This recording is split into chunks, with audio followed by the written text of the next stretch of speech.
apa yang dilakukan oleh pemerintah Kota Banda Aceh ini adalah wujud daripada pelaksanaan Kanun Nomor 1 Tahun 2019 tentang pengelolaan sampah, di mana hari ini kita harapkan kesadaran masyarakat dalam hal pengelolaan sampah yang baik. Sebagaimana tercantum dalam Kepres 97/2017 tentang kebijakan strategi tentang pengelolaan sampah, kita hari ini memiliki program dua. Yang pertama adalah pengurangan sampah dan pengelolaan sampah. Pengurangan sampah di mana adanya peran masyarakat dalam hal bagaimana masyarakat itu dari rumah sudah berusaha untuk mengurangi sampah.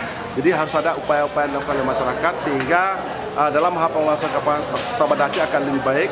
Penindakan hari ini adalah kita masih tahap pembinaan dan masih memberi peringatan dan supaya masyarakat juga dalam proses edukasi bahwa di Kota Banda Aceh tidak boleh membuang sampah sembarangan, ada aturannya dan ada sanksinya, itu yang kita ingin sampaikan. Memang tahap ini belum ke sanksi dan pidana.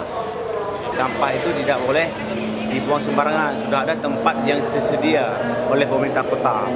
Nah, untuk itu, untuk ke depan akan kita lakukan sidang tipiring, sidang di tempat. Sanksinya itu bisa dikenakan penjara maksimal 6 bulan dan denda 10 juta.